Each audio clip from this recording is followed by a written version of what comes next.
Si alguno destruyere el templo de Dios, Dios le destruirá a él, porque el templo de Dios, el cual sois vosotros, santo es. Nadie se engañe a sí mismo. Si alguno entre vosotros se cree sabio en este siglo, hágase ignorante para que llegue a ser sabio, porque la sabiduría de este mundo es insensatez para con Dios, porque escrito está, Él prende a los sabios en la astucia de ellos. Él prende a los sabios en la astucia de ellos. Y otra vez el Señor conoce los pensamientos de los sabios, que son vanos. Así que ninguno se gloríe en los hombres, porque todo es vuestro. Así que ninguno se gloríe en los hombres, porque todo es vuestro.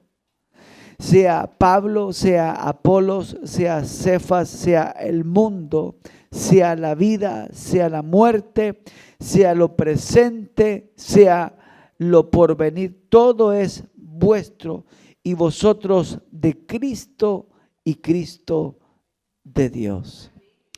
Padre, hemos leído tu palabra en el nombre de Jesús, con temor, con reverencia, con respeto, Señor, entendiendo, Dios mío, que es tu palabra que ha sido revelada a los hombres por la inspiración divina del Espíritu Santo.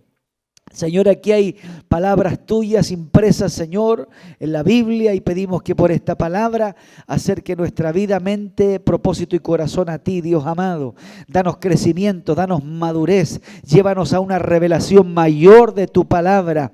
Obra por medio de tu palabra en la vida de tu iglesia. Aquí hay algo muy importante que está en juego, Señor, y es la eternidad de nuestras almas. Hay un infierno eterno y hay también una vida eterna, Señor, que tú has preparado para aquellos que te aman. Háblanos por tu palabra, instrúyenos por ella, restáuranos, Padre mío, y que todo sea para la gloria de tu nombre. Ayuda a que nuestro corazón y nuestros oídos del Espíritu puedan estar atentos a la voz de tu palabra. Padre, que todo lo que no te pertenece, todo pensamiento humano, todo espíritu satánico, toda saeta del diablo, toda pestilencia, todo gobierno satánico espiritual que se mueve, Señor, en las regiones celestes, Padre, sea echado de este lugar en el nombre de Jesús de Nazaret. Y Padre, que podamos tener la disposición, Dios mío, y la capacidad de poder entender lo que tú hablarás a nuestra vida. En el nombre del Padre, Hijo y Espíritu Santo lo rogamos y lo pedimos. Amén, amén, amén y amén. La gloria es del Señor. Gloria a Dios, gloria a Dios, gloria a Dios. Gloria a Dios para siempre. Dios le bendiga, Dios le guarde, Dios nos ayude. El título para esta mañana, un propósito mucho más grande. Bendito es el nombre del Señor. Alabado es el nombre de Cristo para siempre. Lo primero que cada uno de nosotros, la iglesia y los que nos escuchan por la radio en algún lugar o en alguna parte del planeta, hermano, lo primero que tenemos que entender es que la revelación de Dios al hombre y al ser humano es progresiva.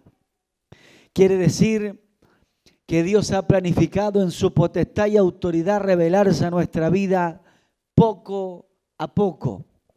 Dios jamás le ha revelado en una forma invasiva el propósito para la persona. Dios siempre ha ido progresivamente, de menos a más, revelándose a esta humanidad.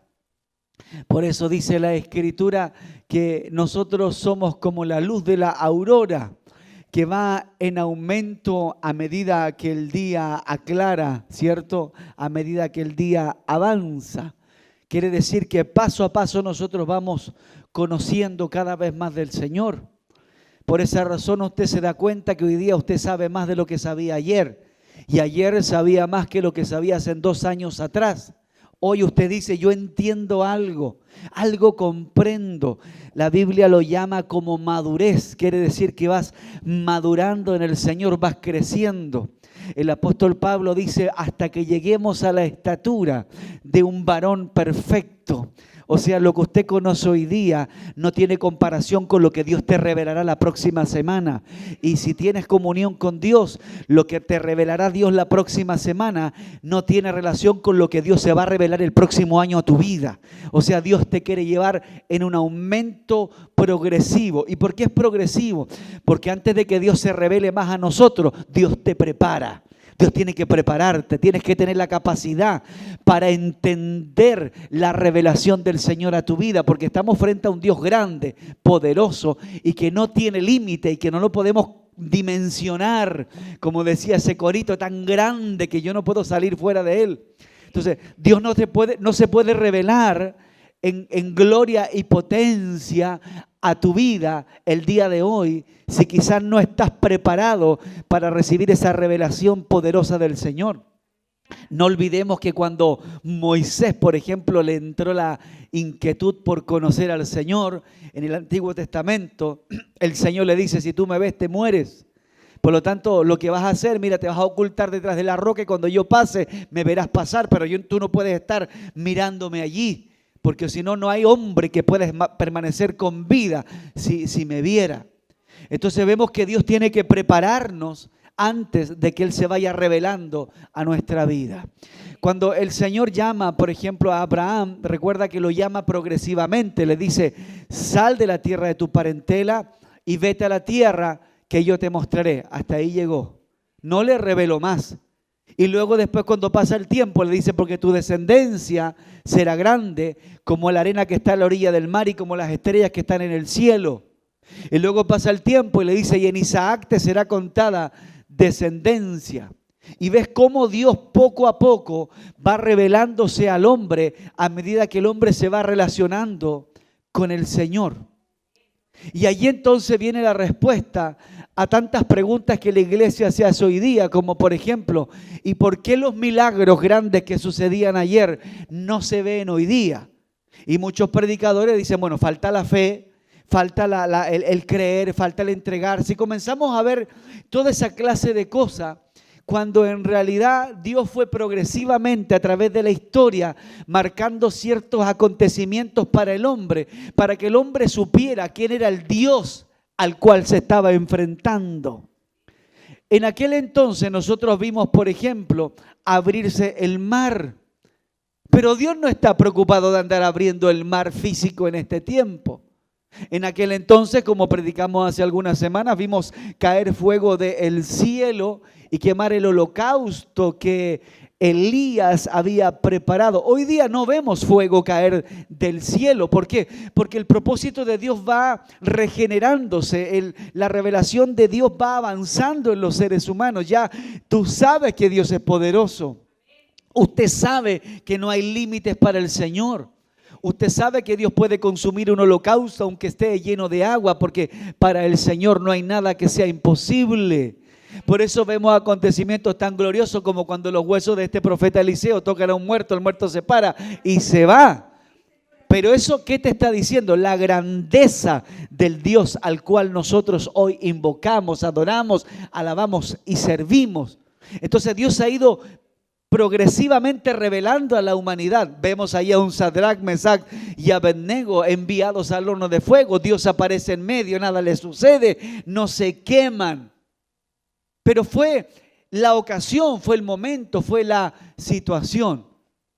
Y entonces hoy día vemos a una iglesia queriendo traer al presente los milagros que sucedieron en aquel entonces en el pueblo de Israel, por ejemplo, porque piensan que de alguna forma esa manifestación se puede manifestar hoy día, cuando en realidad esa manifestación fue para dejarnos un referente de cuán tremendo es nuestro Dios.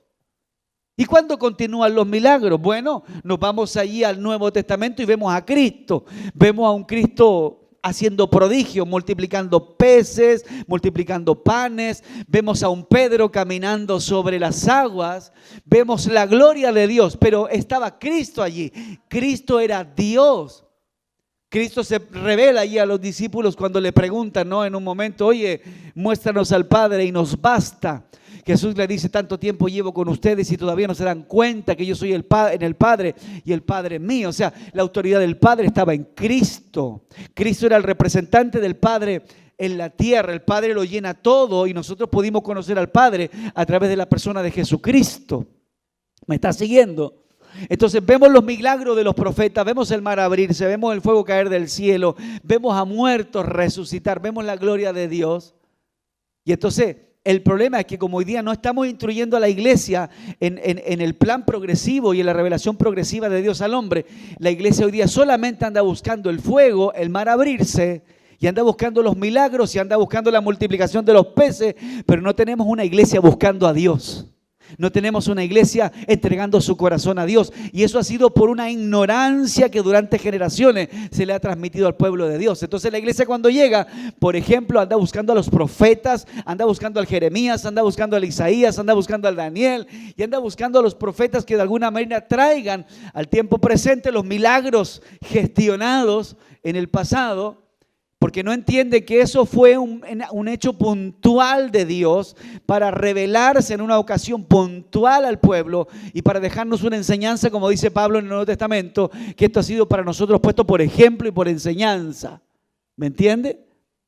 ¿Por qué? Porque eso nos sirve como un referente, como una instrucción. Entonces, en el Nuevo Testamento, y todavía estoy en la introducción, todavía no le entro a la prédica, pero para que usted me entienda, en el Nuevo Testamento luego vemos a un Cristo haciendo milagros, haciendo maravillas, pero después cuando Cristo se va, ¿qué es lo que sucede? No vimos a Pedro caminando sobre el agua. Comenzamos a ver otro tipo de relación de Dios con el ser humano, otro tipo de relación con el poderoso eterno Dios, con la iglesia. Y ya no era el mar abrirse, ya no era el fuego cayendo, ya no era la multiplicación de los panes y los peces, ya era una relación con el corazón de los hombres. Una relación con el corazón de los hombres.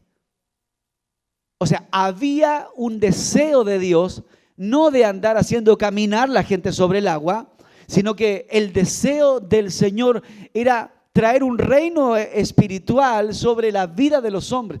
Por eso dice el texto que leímos en 1 Corintios 3, versículo 16, dice: yo ya no habitaré más en templos hechos por mano de hombres, sino habitaré dentro de tu corazón. Mira lo que Dios quiere hacer. El propósito de Dios es habitar dentro de tu vida, dentro de tu corazón. Que tú seas la iglesia, que yo sea la iglesia de Cristo. No esto, sino que nosotros seamos la iglesia de Cristo. O sea, Dios ya se había revelado a su pueblo. Dios ya nos mostró su poder, mostró que para Él nada era imposible, que Él manejaba los tiempos, maneja la naturaleza, como aquel entonces cuando estaba con los discípulos, se para en la barca y le dice: calla y enmudece, y al instante se hizo una grande bonanza. O sea, ya nos mostró que Él es dueño y Señor y hace lo que Él quiere, a la hora que quiere, y usa a quien quiere y obra como Él desea. Ya nos dejó clara la película el Señor. Pero luego comenzamos a ver otra relación de Dios con los hombres.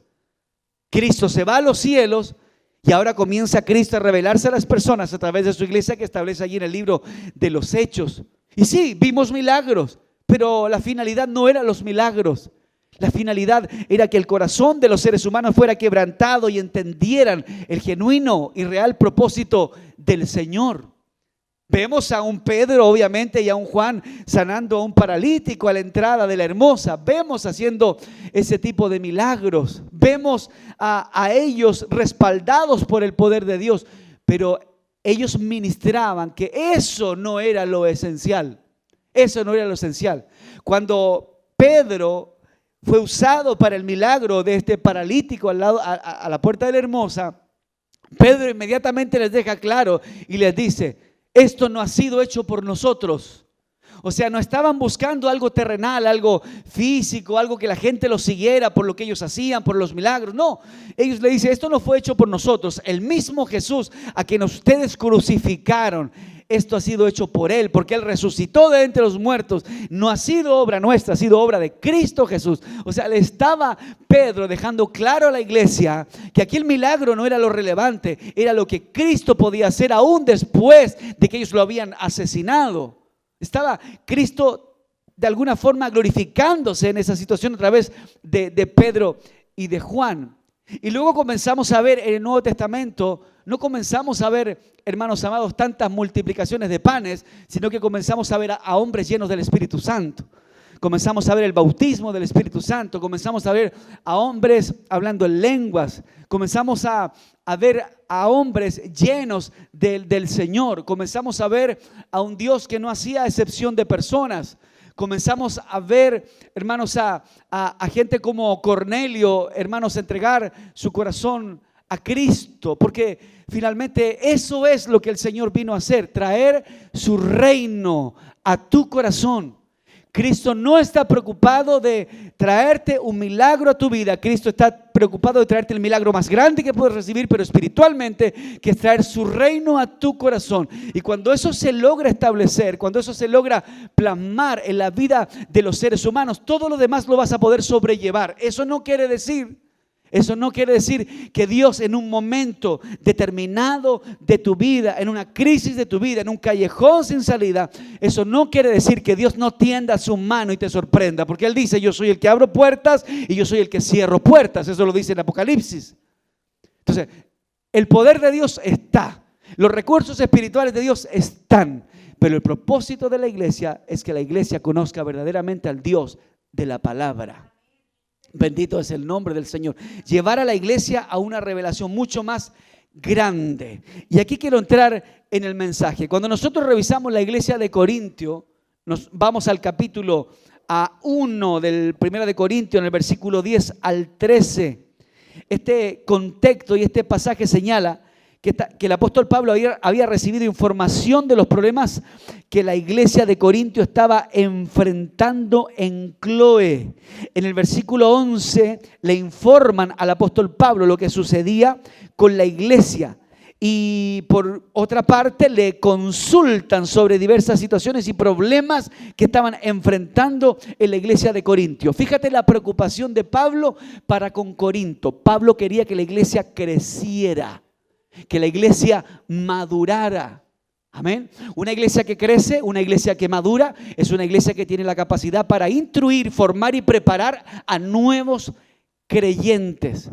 Una iglesia que solo anda buscando los brincos, los saltos, las profecías, los milagros, el fuego, y que no crece, difícilmente va a poder preparar a otros cristianos o a otras personas que Dios va a añadir a esa iglesia. Bendito es el nombre del Señor. Ahora, lo primero que trata el apóstol Pablo con la iglesia en Corintio fue esta división, porque la división siempre ha existido. Y Pablo entendió que Dios no es un Dios de división. Fíjate a Pablo preocupado de estos temas. Hoy día nadie habla de esto. Hoy día, si bien es cierto, tenemos culto de restauración, tenemos culto, hermanos, de fe, pero pocos hablan de la división. Dios no es un Dios de división, Dios es un Dios de unidad. Y cuando Pablo percibe que la iglesia estaba pasando esto, comienza a enseñar para que la iglesia entendiera que no puede haber divisiones en el pueblo del Señor, no puede existir divisiones. Ahora, por otro lado, en 1 Corintios 1, verso 10, Pablo dice: os ruego en el nombre de nuestro Señor Jesucristo que habléis todos una misma cosa y que no haya entre vosotros divisiones, sino que estéis perfectamente unidos, porque he sido informados acerca de vosotros, hermanos míos, por los de Cloé, que hay entre vosotros contienda. Si Pablo se hubiera preocupado solo de la multiplicación de peces, si Pablo se hubiese preocupado solamente de que la gente aprendiera a caminar sobre las aguas, y si Pablo solo se hubiera enfocado en que la gente solo viera la gloria de Dios, esta gente hubiese solamente crecido en base a milagros, pero no hubiese tenido solidez cristiana. Y la Biblia nos enseña que Cristo Jesús, ¿cuántos están aquí?, desea que usted y yo tengamos solidez cristiana. Porque una persona que solo crece en el evangelio en base a los milagros, hermanos, cuando no hayan milagros se va a descarriar. Cuando no hayan milagros se va a desanimar. Cuando no hayan milagros se va a desinflar, porque va a pensar que Dios no está con él o que Dios no está con ella, porque ha basado su fe solo en los milagros, solo en lo que ve. Y la Biblia dice que nosotros no andamos por vista. Bendito es el nombre del Señor. Entonces vemos a un Pablo aquí preocupado por estas cosas que no tienen nada que ver con levantar un paralítico. Dios puede sanar un paralítico, gloria a Dios por eso. Pero aquí vemos a Pablo no tratando un problema de sanidad de un paralítico, ni tampoco de la limpieza de un leproso, ni mucho menos vemos a un Pablo preocupado por la situación de darle la vista a un ciego. Aquí vemos a un Pablo preocupado de que él ve que la iglesia, a pesar de todo lo que había recibido, estaba surgiendo las divisiones en el pueblo. Y Pablo se tomó un minuto y dijo, a ver, vamos a dejar de lado los panes y los peces, vamos a dejar de lado el fuego del Espíritu, y yo necesito enseñarles que si ustedes quieren servir a Dios, tienen que aprender a amar y a respetar a sus hermanos, tienen que aprender a no hablar mal de sus hermanos, tienen que aprender a llevarse bien con sus hermanos. Por eso le dice, animaos y soportaos los unos a otros. Bendito es el nombre del Señor. Unos, por ejemplo, decían en aquel entonces, yo soy de Apolos, de Cefas, yo soy de Cristo. Estaban divididos. Y Dios no quiere que la iglesia esté dividida. No, yo creo esto, no, yo creo esta otra cosa. No, yo pienso esto. Y allí comienzan los debates y comienzan las discusiones. No, Cristo quiere que todos hablemos una misma cosa, una misma lengua, y andemos bajo un mismo parecer y podamos llegar al consenso de la palabra del Señor. Después Pablo pasa a hablar acerca de la inmoralidad. Fíjate, aquí no está hablando de resucitar muertos. Pablo le está hablando a la iglesia de la inmoralidad. Hoy día la iglesia de esta generación quiere que le hable mucho de resucitar muertos. ¿Me entiende? Pero no, Pablo se toma un tiempo y le dice, oye, espérense. El resucitar muertos y ver cómo Dios se glorifica en uno que estaba perdido es maravilloso. De ver cómo alguien regresa a la vida es maravilloso. Pero la inmoralidad sexual también se puede ver dentro de la iglesia. Y por eso Pablo les dice, cuidado con la inmoralidad sexual.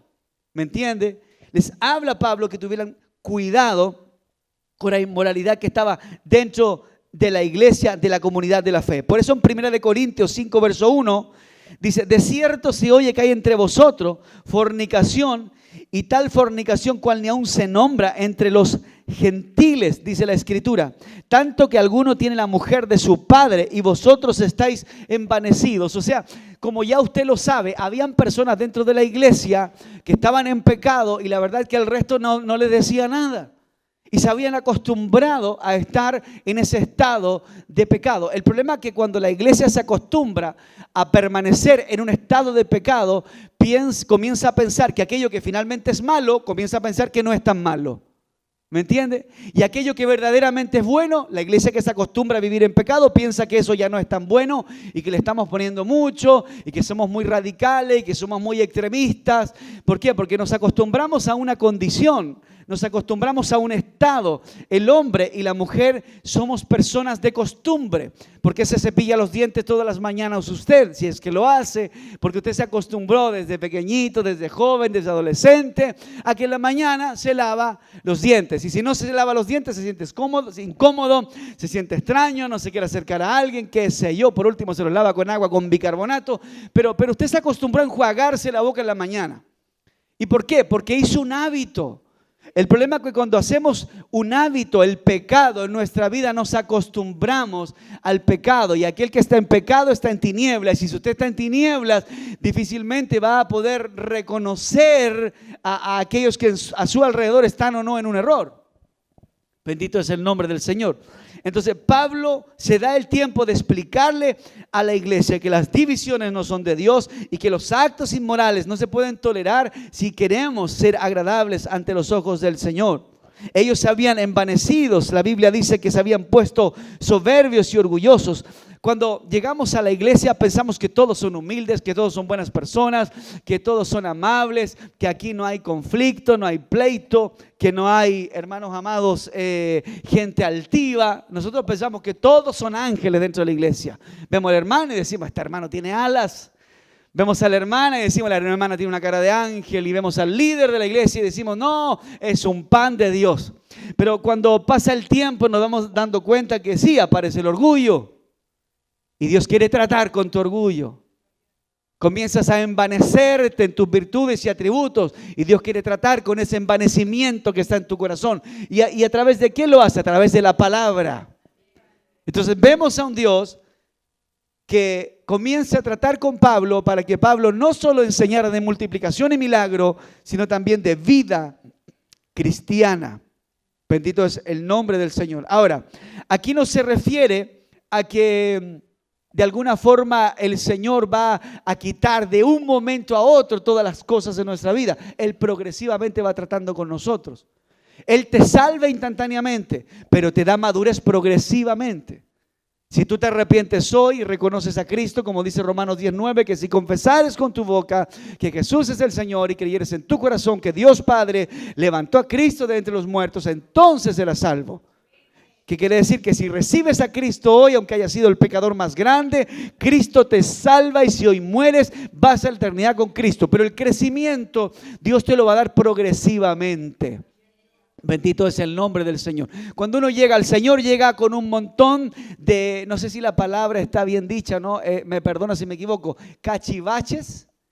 ¿Qué son los cachivaches? Como muchas cosas, muchos cachureos, nosotros cuando llegamos a Dios, llegamos con todo eso.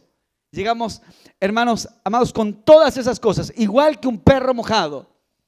Usted moja al perro, lo suelta y el perro llega, agarra carrera y por allá hace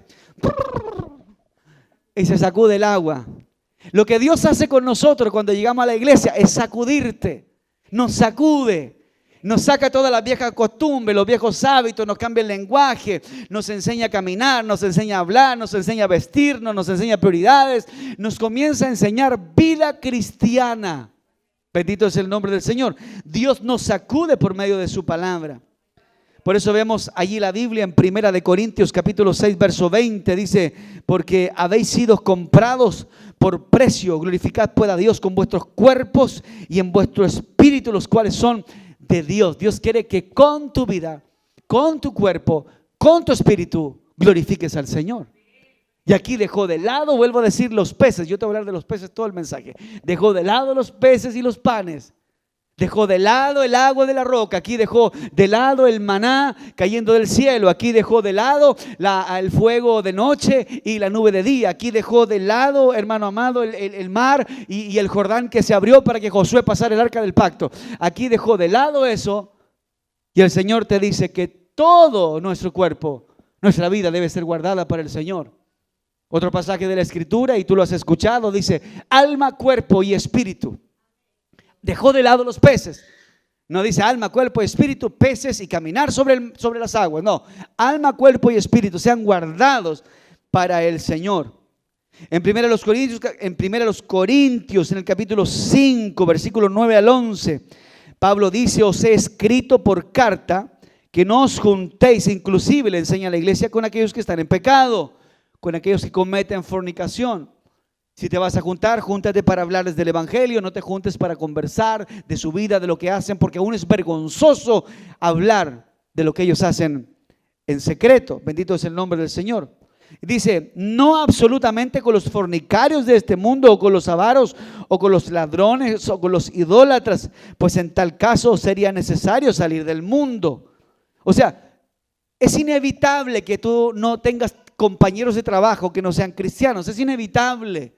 Estamos trabajando y en el trabajo hay gente que cree en Dios, gente que no cree en Dios, gente que es mundana, pecadora, gente que se ríe del evangelio, y también hay buena gente que te respeta, que es amable. Tenemos familiares que respetan tu fe y tenemos familiares que se ríen de tu fe. Es inevitable, no podemos salir del mundo. Pablo dice: en tal caso, bueno, tendríamos que salir del mundo, ¿no? Es inevitable, no podemos salir, estamos acá por un tiempo y por un propósito del Señor. Más bien, dice Pablo, os escribí que no te juntes. Mira, habla de relación. No te juntes, dice la palabra del Señor, con ninguno que llamándose hermano fuera fornicario o avaro o idólatra o maliciente o borracho, con el tal ni siquiera comáis. Entonces, Pablo está aquí dejando de lado todo el fuego y los milagros y la profecía, y está enseñándonos a nosotros, porque soy un hombre que creo en la profecía, Aunque también entiendo por la Biblia que el último profeta fue Juan y que no hay nada nuevo que nos pueda revelar un profeta que no esté en la Biblia. Pedro dice, por lo cual hacéis bien estar atentos a la profeta mayor, que es la palabra, como una antorcha encendida que alumbra el lugar oscuro. Yo entiendo que el último profeta fue Juan, pero también entiendo que hay 5 ministerios en los cuales también hay un profeta. Y el ministerio profético yo creo que Dios lo puede usar en este tiempo para su iglesia, pero para algo puntual, para marcarte una dirección, un enfoque, una puerta, un camino. Dios puede usar a un hombre o a una mujer temeroso de Dios, con testimonio, lleno del Espíritu Santo, que te hable algo que verdaderamente sea de Dios a tu vida. Yo no estoy invalidando el ministerio profético. Bendito es el nombre del Señor. Pero estoy diciendo que la palabra de Dios dice que no nos juntemos y no nos metamos en la casa de ninguno que llamándose hermano está en pecado. Porque no ha querido salir de ahí aún conociendo. La Biblia dice, ay de aquel, el ay de Dios es algo severo. Ay de aquel que sabiendo hacer lo bueno y no lo hace, es contado como pecado. ¿Qué es lo que es una persona avara? Es una persona idólatra, una persona maliciente, una persona que tiene por costumbre maldecir o hablar mal de los demás. Si usted conoce a alguien en la iglesia que es bueno para cagüinear, chismear, hablar del resto, y si esa persona va a la iglesia, no te juntes con esa persona, dice la Biblia. No te juntes con quienes son buenos para chismear. A veces vamos a la casa de alguien, nosotros vamos con la buena intención de conversar, tú vas con la buena intención de pasar un tiempo lindo en el Señor, y a veces llegas a la casa de alguien y solamente recibes comentarios, chismes y lo que hizo el otro, lo que hizo allá, lo que habló, lo que dijo, y tú sales cargado y atribulado de esa casa. ¿Te ha pasado? Hay a 2 o 3 que nos ha pasado. Tú vas a un hogar con la mejor de las intenciones, a bendecir ese hogar, compartir si se da la instancia para hablar del Señor, y de repente vas a la casa de ese hermano o de ese creyente y te dice, oye, usted no sabe nada de lo que hizo la María. No, ¿y tú viste al Pedro el otro día? No, si está mal espiritualmente. No, mira, ¿y has visto los hijos del pastor cómo andan? Pura carne, y qué sé yo, y empiezan, y al final tú te envenenas. Entonces, ¿qué es lo que el Señor nos pide? Que nos cuidemos como iglesia del Señor. Que cuando nos juntemos a hablar con hermanos en Cristo, edifiquemos nuestra vida en Cristo, y si vemos que alguien nos está chismeando, hablando, llenando nuestra vida de cosas que no nos edifican, le digamos, hermano, ¿sabes qué? Mira, yo vine a tu casa, yo vine a hablar de las cosas del Señor, yo vine a verte, vine a saber cómo estabas, vine para que oráramos, pero si me vas a llenar la cabeza de chismes y cosas, por favor, yo ya tengo mucho con mi propia cabeza para estar absorbiendo tus cosas. Si tienes un problema, ve y háblalo con el pastor. Si tienes un problema, ve y háblalo con alguien que tenga la madurez para enfocarte y guiarte en la palabra. Pero no andes hablando mal de los demás, porque eso daña tu propia vida. Entonces, Pablo dejó los milagros de lado y les dice a la iglesia, no se junten. Fíjate cómo él fue a ordenar eso. No se junten con quienes estando dentro de la iglesia están en esa condición de pecado. Y que Dios nos ayude, que si hemos hablado de alguien, no lo hagamos más. Que el Señor nos ayude. No te juntes con aquellos que están dentro de la iglesia y son borrachos. Está hablando de los que están dentro de la iglesia y aún, hermanos amados, están en pecado. Está bien hermanos, cuando todos podemos fallar en algún momento de la historia. Hay pecados de muerte. Hay personas que permanecen en el pecado, hay personas que pecan deliberadamente. Todos nos podemos equivocar. De ahí a pecar y fallar es otra cosa. Pero aún podemos caer. Pero si nos caemos, tenemos que volvernos a Dios. Pero hay gente que sabe que cayó y sigue y persiste. Eso es pecar deliberadamente. Mentiste una vez. Bueno, y lo hiciste es costumbre, lo hiciste es doctrina. Ahora mientes una vez, 2 veces, 3 veces, mientes 10 veces y pasas tu vida mintiendo, pero luego el domingo vas a la iglesia. Entonces, si nosotros vamos a la iglesia, pero pasamos mintiendo, finalmente eso va a dañar nuestra relación con el Señor. Ahora, nosotros vamos al capítulo 6 de la primera de los Corintios, del verso 1 al 11. El apóstol Pablo retoma el asunto de la inmoralidad sexual y ataca a aquellos cristianos que estaban aconsejando a la iglesia prácticamente vivir en el, no sé si lo voy a decir bien, celibato. estaban guiando a la iglesia a que vivieran en el celibato, que no se casaran con tal de serle fieles al Señor, cuando Dios también vino a establecer una familia.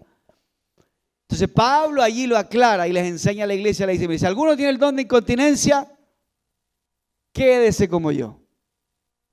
Y si alguno no lo tiene, entonces cásese, porque es mejor casarse que estarse quemando. Y Pablo ordena inmediatamente esa situación en la iglesia allí. Bendito es el nombre del Señor.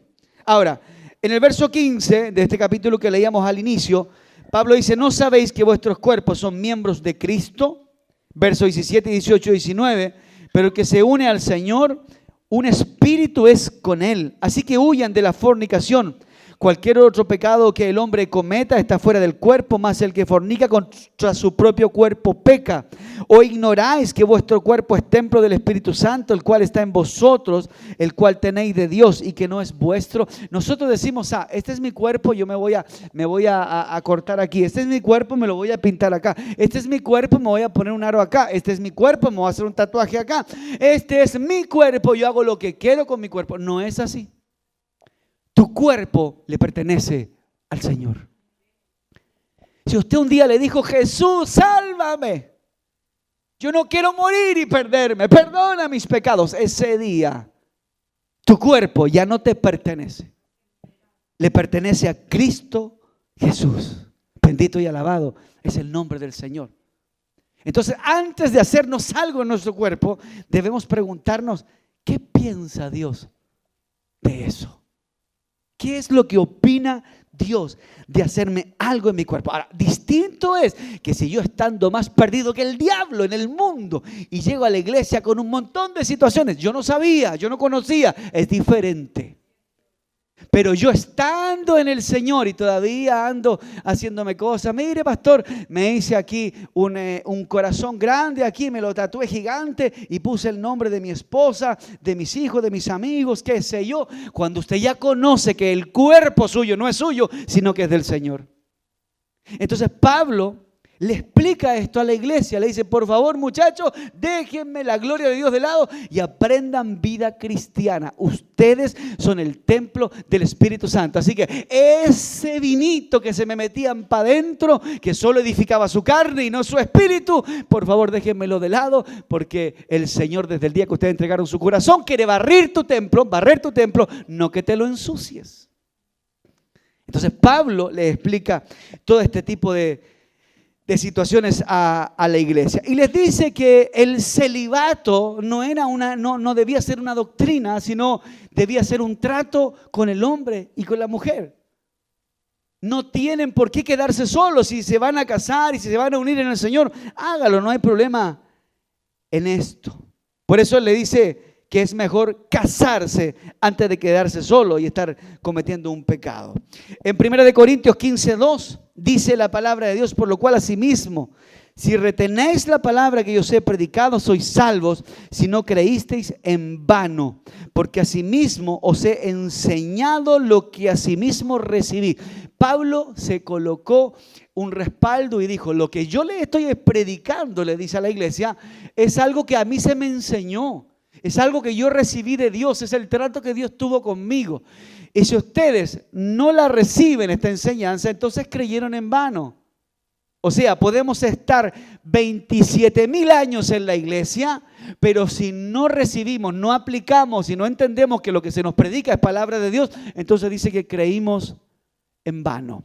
Y ahí nos vamos al Nuevo Testamento cuando nos dice claramente que aquel que oye la palabra y la ejecuta es semejante a un hombre sabio que edificó su casa sobre la roca. Vinieron los ríos, vinieron los vientos, vino la tormenta, vino la tempestad y su casa que estaba sobre la roca estaba firme, no se cayó, no se movió porque estaba fundada sobre Cristo. Cristo es la roca, la piedra que los hombres edificadores desecharon, mas ha sido cabeza del ángulo. Eso dice la Biblia.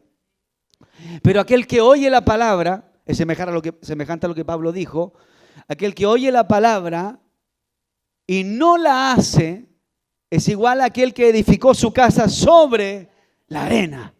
Vino el problema, vino la cesantía, vino la enfermedad, vino el conflicto en la casa, el conflicto en la familia, la crisis en el trabajo. La fe de ese creyente fue golpeada, pero como edificó sobre la arena, su vida se desintegró porque no puso en práctica la palabra.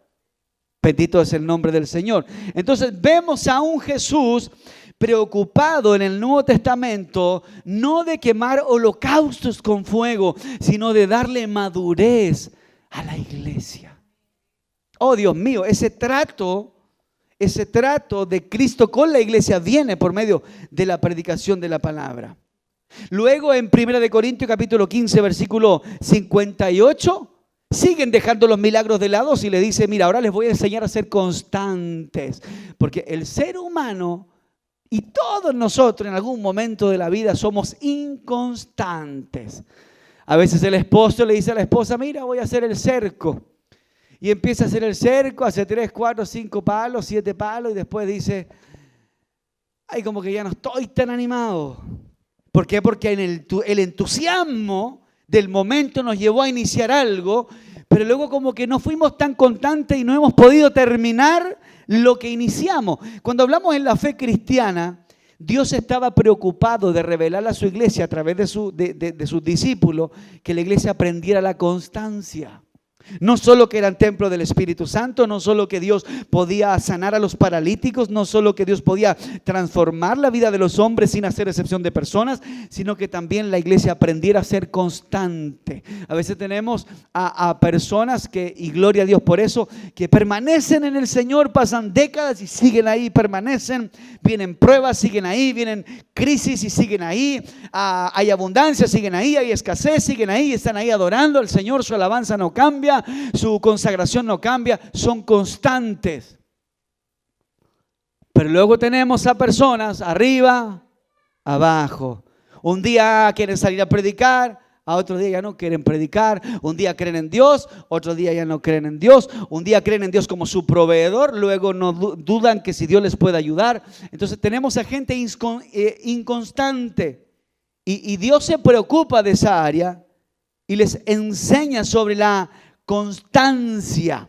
En Hechos capítulo 11, versículo 23, la palabra del Señor dice, el cual cuando vino y vio la gracia de Dios se regocijó y animaba, dice, a todos para que con corazón firme permanecieran fiel en el Señor. Bernabé llegó a Antioquía y les comienza a hablar sobre la fidelidad al Señor. Háblanos de los milagros. No, espera, yo primero te voy a hablar de la fidelidad a Dios. Después vienen los milagros. Aprende a ser fiel y después Dios se va a glorificar en tu vida. Aprende lo que es la constancia y entonces Dios va a abrir el cielo para ti. Aprende a confiar en Dios aunque no veas nada y entonces Dios va a mover su mano en favor de tu vida. Por eso dice la Biblia, busca primero el reino del Señor y toda su justicia y todas las otras cosas te van a ser añadidas. Bendito y alabado es el nombre del Señor.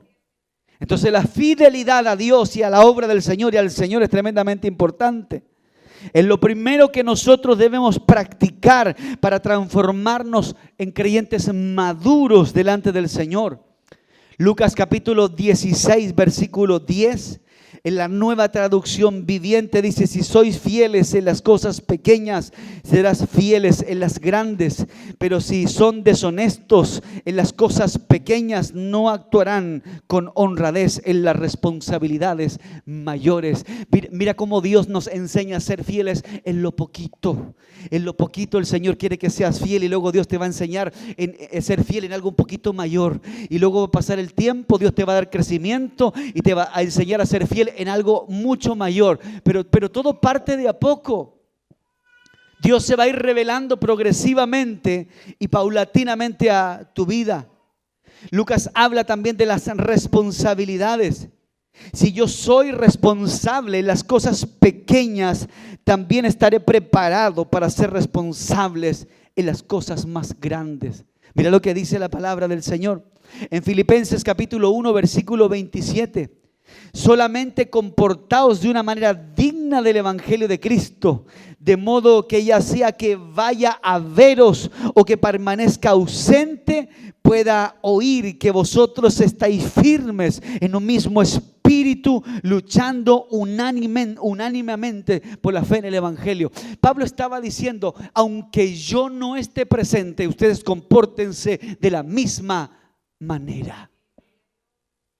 A veces nos comportamos bien solamente cuando nos miran.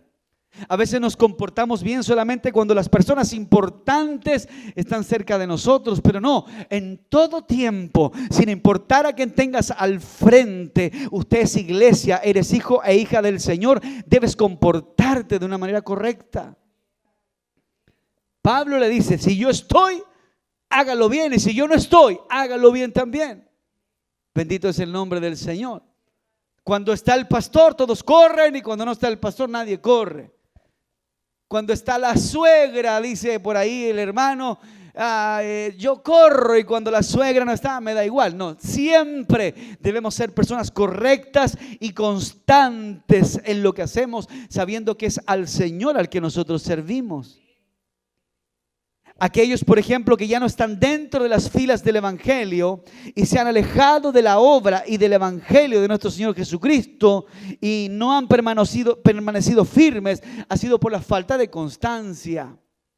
Ha sido por la falta de constancia. Yo cuando era muy joven, mis queridos hermanos, muy joven, duraba súper poco en los trabajos. Te hablo cuando tenía 15 años, 16 años, 17 años, siempre trabajé desde muy chiquitito.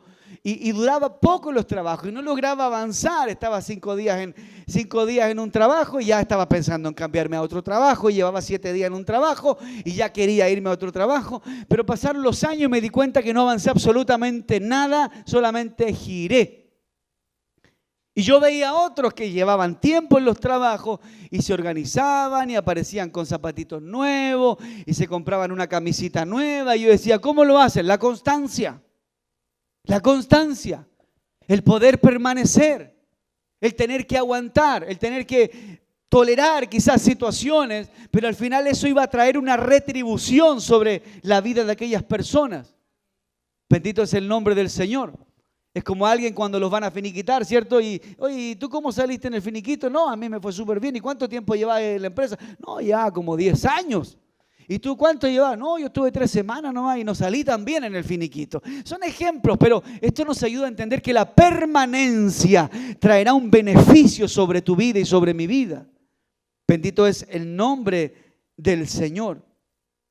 En el libro de Josué, capítulo 23, versículo 7, bendito es el nombre del Señor, a fin de que no os juntéis con estas naciones, las que quedan entre vosotros, las naciones en el nombre, y no te juntes en el nombre de sus dioses, ni hagáis a nadie jurar por ellos, ni los sirváis, ni os inclinéis a ellos. Habla de una fidelidad, de ser fieles al Señor. Josué les marca allí una historia al pueblo y les dice, ustedes van a estar mezclados con gente pagana, gente pecadora, gente que los va a aborrecer, pero ustedes no deben mezclarse con ellos, deben ser fieles al Señor. No siempre el Jordán se abría. Había momentos para este tipo de enseñanza, para este tipo de diálogo, en donde Dios esperaba a través de su siervo que la iglesia verdaderamente creciera. Bendito es el nombre del Señor.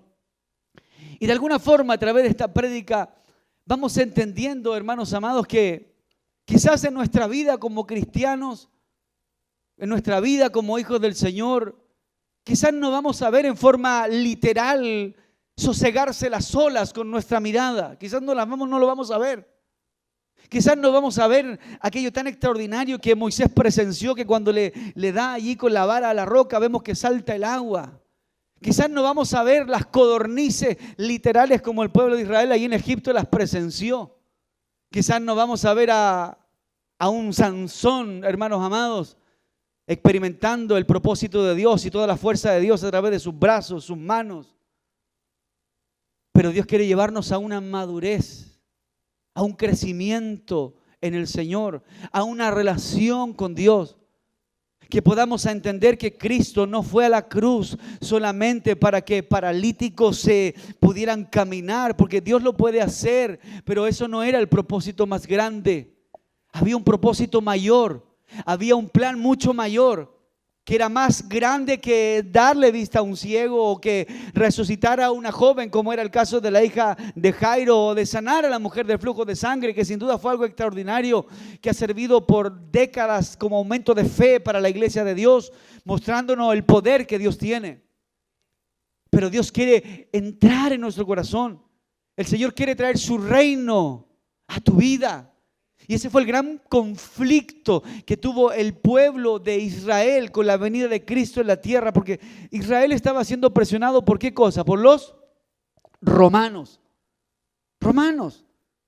El pueblo de Dios era presionado por los romanos, tenían problemas con los impuestos, eran de alguna forma legislados por un gobierno injusto.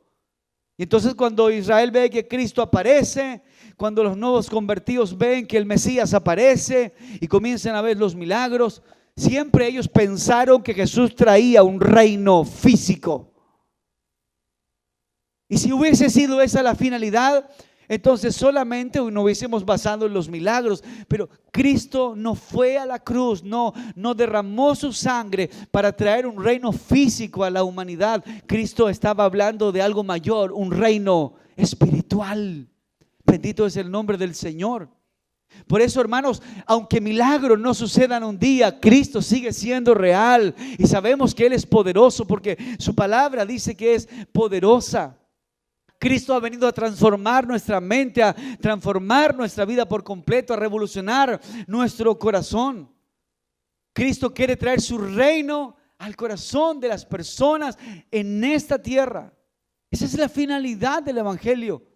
Que aprendamos a ser buenos cristianos, que aprendamos a ser buenos vecinos, que aprendamos a ser buenas familias, buenos padres, buenos esposos, buenas esposas, que aprendamos a ser buenos hijos, que no paguemos a nadie mal por mal. Si alguien te pega, pónele la otra mejilla. No seamos ojo por ojo, diente por diente. No pensemos que el que me la hace me la tiene que pagar. Aprendamos lo que misericordia significa. Vemos a este Jesús enseñándole unidad, enseñándole comunión. Cristo lo vemos enseñando a la iglesia a comer el pan con sencillez de corazón, a comer un pan sin pleito, sin pelea. El Señor Jesús nos enseñó en su palabra y dijo: es mejor un pedazo de pan y en paz que una mesa llena de bendiciones y con pleitos y discordia. ¿De qué sirve tener tantos banquetes en nuestras mesas y en muchos hogares ya no hay paz? ¿De qué sirve decir: hijos, mire, ahí hay jamón, hay queso, hay filete, hay pollo asado, hay pavo al horno, disfruten? ¿De qué sirve que hayan todas esas clases de cosas en nuestros hogares si nuestros hijos no se toleran, se pasan peleando entre ellos? Si no hemos logrado tener paz debajo de nuestro techo. Allí nos damos cuenta entonces que el plan mayor de Dios fue revelarse a nuestro corazón para enseñarnos a vivir bajo un concepto de familias pacíficas. Me gusta el apóstol Pablo y no me canso de citarlo. Es un hombre extraordinario porque, sabe, casi todo el Nuevo Testamento habla de él. Sus cartas son algo gloriosas. Ves a un Pablo diciendo: yo sé vivir en lo mucho, sé vivir en lo poco. He estado como náufrago, he sido azotado, me han dado con vara, he quedado casi muerto. Recuerdan uno de sus viajes misioneros a Antioquía, casi lo mataron, escapando por los muros de las ciudades, luchando por su vida. Pero él dice: en todo y por todo estoy preparado. No sé, dijo Pablo, si aún quedarme con vosotros o irme con Cristo, porque para mí el vivir es Cristo y el morir es ganancia. Vemos a un hombre curtido, hermanos. Todos sabemos aquí en la ciudad de Angol, los que nacimos en esta ciudad, sabemos que llevábamos los cueros a la curtiembre y allí los compraban, y los cueros pasaban un montón de procesos, los salaban, los procesaban para que saliera la piel, para buenas chaquetas, buenos zapatos. Hermanos, Dios hace eso con nosotros. Nos curte el Señor para que aprendamos lo que significa verdaderamente la vida cristiana. Yo puedo darme 5 saltos, 7 brincos en la iglesia y 5 aleluya, pero puedo seguir robando. No he aprendido nada de lo que significa el evangelio. Puedo hablar lenguas y Dios en su misericordia puede tomar mi vida para fortalecer a la iglesia, edificar a la iglesia. Pero si yo llego a mi casa y golpeo a mi esposa, yo no he aprendido nada de lo que significa el evangelio. Si un día estoy animado y digo yo creo en ti, Señor, yo te voy a servir, pero luego viene un aguijón, una saeta del diablo y esa saeta me tumba en mi fe y pongo en duda si Dios está conmigo, será que Dios me va a ayudar, Dios no me oye, Dios no me ha sanado. Entonces no has aprendido nada del evangelio, porque esto se trata de una transformación en tu corazón. Eso es lo que Dios quiere hacer en cada uno de nosotros. Bendito es el nombre del Señor. Segunda de Tesalonicenses 2:15 decía claramente: así que hermanos, estén firmes y conserven las doctrinas que os fueron enseñadas, ya de palabra o por una carta nuestra. Primera de Timoteo capítulo 4. Pero el Espíritu dice claramente que en los postreros días algunos apostatarán de la fe, escuchando a espíritus engañadores y a doctrinas de demonios, por la hipocresía de mentirosos que teniendo cautivada la conciencia, dice que habrá apostasía, y la apostasía es una renuncia que hace el creyente a sus convicciones. Habrá una generación apóstata. La generación apóstata es aquella que renuncia a sus convicciones, a sus baluartes, a los pilares de su vida.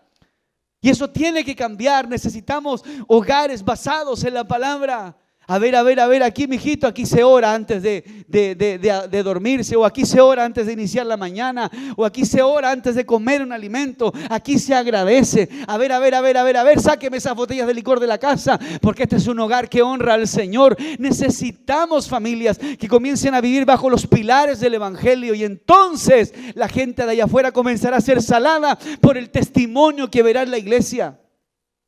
Dios dice: ustedes son la sal de la tierra. Ustedes son la luz del mundo. Y esa luz se refleja lo que está allá afuera a través de nuestro testimonio. Por eso debemos comenzar a transformarnos en buenos cristianos, buenas familias, buenos vecinos, buenas iglesias. Porque esto no se trata de brincos, ni de saltos, ni de profecías, ni de milagros. Se trata de vida cristiana, vida cristiana. Que la gente nos vea como hombres de Dios, como mujeres de Dios. Si andamos pegándole a todo el mundo allá afuera, y si andamos con bocinazos con todo el mundo, y si nos enojamos cuando nos sale un número largo en la fila del banco y tenemos que estar 20 minutos, y nos enojamos y nos fastidiamos, la gente ve eso de nosotros y después venimos el domingo a la iglesia. Voy cerrando con esto. Sabes, me contaba un trabajador, me decía, un trabajador vecino cerca de la casa, me decía: ¿sabe qué? Yo contraté a unos cristianos que van a mi misma iglesia ahí en el campo que me fueran a hacer unos trabajos, y estoy tranquilo, ¿sabe? Porque los hermanos son cristianos. ¿Sabes lo que hicieron? Le abandonaron el trabajo, le dejaron botado el trabajo, y ahora le andan cobrando los días que ellos trabajaron cuando abandonaron el trabajo. ¿Qué testimonio van a dar ellos? ¿Cuál es el testimonio que están dando? Si asumieron una responsabilidad, debían haberse esforzado por cumplir esa responsabilidad. Y si se dieron cuenta que no podían cumplirla, entonces eso se hace antes, se decide antes. Debemos ser personas correctas, porque en todo la gente nos mira. Y vas a escuchar esta palabra como: para ser como él, para ser como ella. ¿Para qué voy a ir a la iglesia? Si es más desordenado que yo. Llega de la iglesia el domingo con la Biblia, aleluya, pero vieras tú los gritos que se escuchan en su casa. Los platos vuelan, los portazos corren. No sabe nada cuando viene el fin de semana, el día sábado, el día viernes. La boquita que se gasta, y va a la iglesia. Y te das cuenta finalmente que estamos aprendiendo muy poco. Usted me puede decir, o yo le puedo decir a usted: no, yo llevo 20 años sirviendo al Señor. Pero si mi comportamiento en la casa no ha cambiado, entonces estás como el primer día. Estamos como el primer día. Y por eso Pablo dice: si oyes la palabra y la recibes, habrás creído de verdad. y no habrás perdido el tiempo. Pero si la oyes y no la recibes, entonces habrás creído en vano. Por eso yo te hablaba al principio de esta prédica en un propósito mayor. Yo creo en los milagros del Señor. Y mi fe se fortalece cuando yo veo un milagro de Dios y los he visto. Pero mi corazón más se alegra cuando una vida está siendo transformada por el poder de la palabra del Señor. Cuando vemos a un esposo que no respetaba a su esposa y después de asistir a la iglesia vemos cómo la palabra comienza a cambiarle y ya le trata de amor y le habla con respeto. O cuando vemos a jóvenes que no respetaban a sus padres y luego vemos que esos jóvenes por la misericordia de Dios y por el trato que Dios está teniendo con ellos y por la misma palabra comienzan esos jóvenes a respetar a sus padres. Entonces nosotros decimos, ahí hay un cambio de Dios, ahí está sucediendo algo poderoso, ahí hay una revolución, ahí hay un avivamiento, allí está obrando el evangelio de Cristo Jesús. Porque ese es el evangelio de Cristo Jesús. No es el que salta, el que grita, el que brinca o el que profetiza. El evangelio de Jesús son vidas cambiadas, vidas transformadas. Eso es el verdadero avivamiento.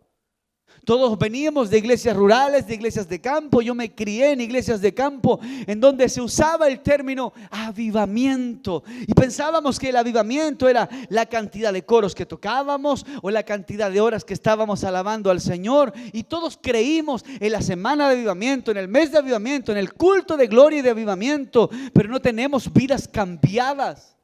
No tenemos vidas transformadas. No tenemos gente viviendo para Dios. Porque yo no sé para usted, pero para mí un avivamiento es cuando alguien que era alcohólico dejó de beber porque entregó su corazón a Jesús. Allí está surgiendo una revolución y un avivamiento dentro de la vida de esa persona. Eso es un avivamiento. Podemos cantar 7 horas, pero si la gente no está siendo transformada por el poder de la palabra de Dios, no hay avivamiento.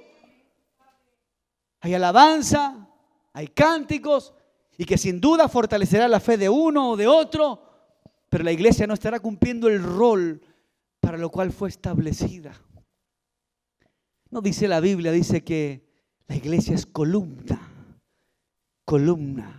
y baluarte de la verdad. Es columna y baluarte de la verdad. Alabado es el nombre del Señor. Por eso el libro de Primera de Timoteo 4:16 dice: ten cuidado de ti mismo y de la doctrina, de la enseñanza. Persiste en ella, pues haciendo esto te salvarás a ti mismo y a los que te oyeren. Está diciendo la Biblia, y présteme atención que ahora que termino, dice, está diciendo la Biblia, ten cuidado de lo que enseñas. Porque si lo haces mal te perderás tú y se perderán los que te escuchan. Ten cuidado de tu doctrina. Pero si lo haces bien tú te salvarás y traerás salvación a los que te oyeren, a los que te escucharan.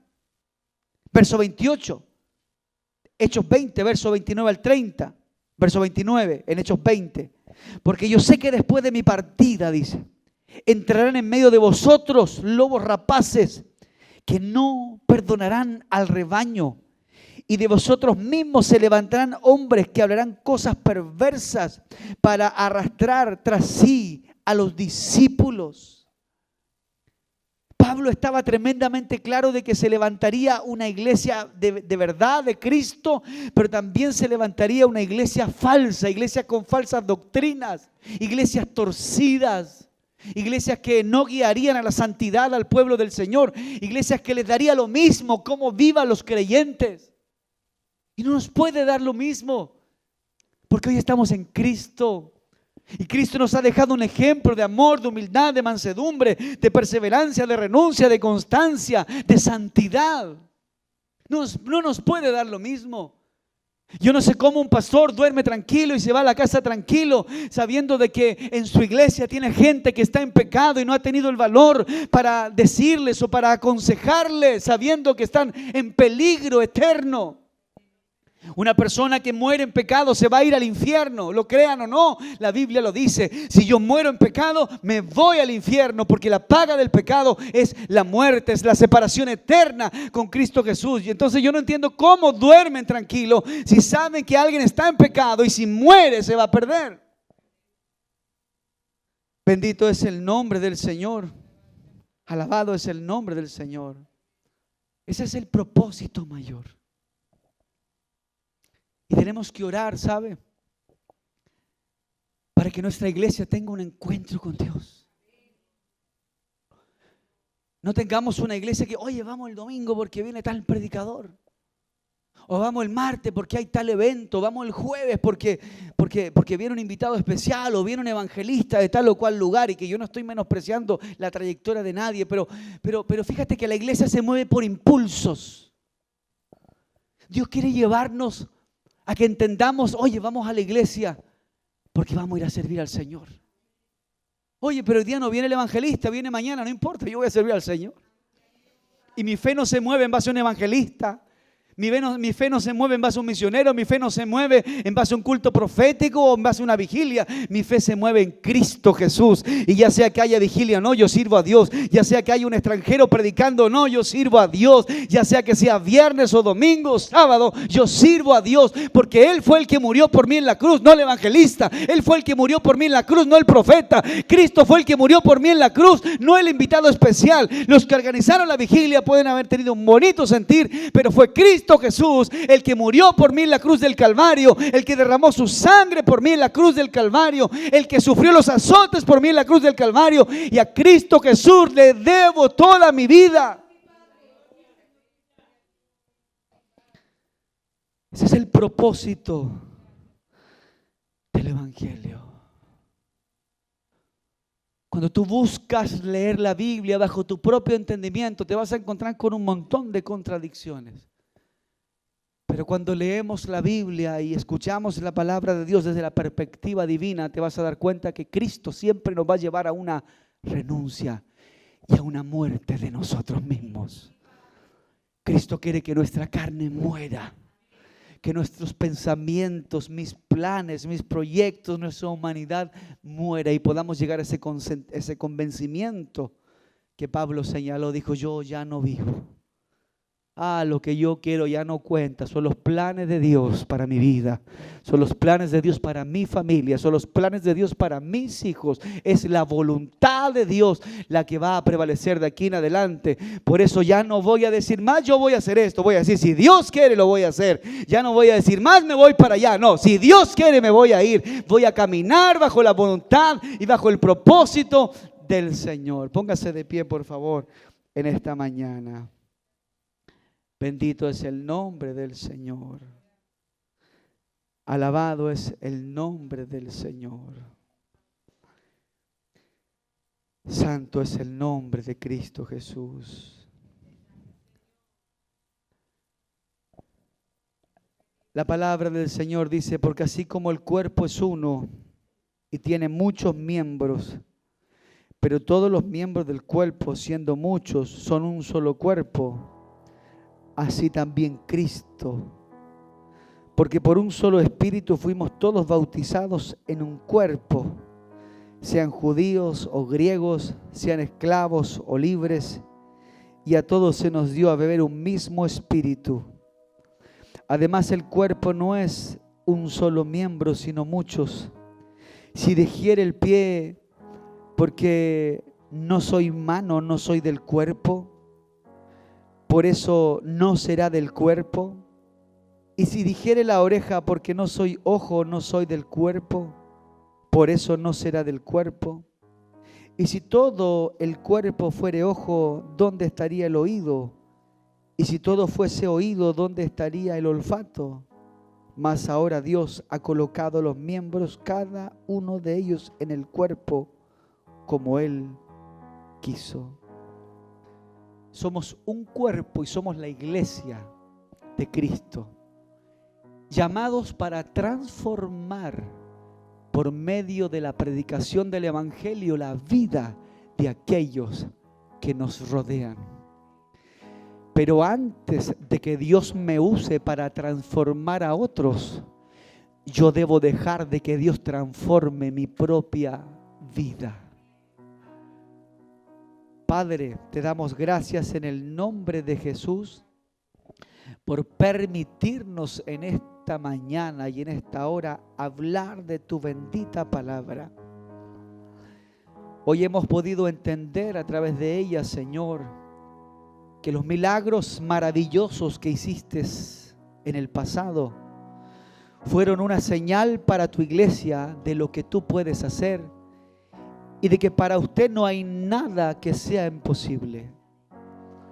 Pero hoy, Señor, lo que buscas en este tiempo, a las puertas de tu venida, porque sonará la trompeta, Señor, porque tú vienes pronto por tu iglesia.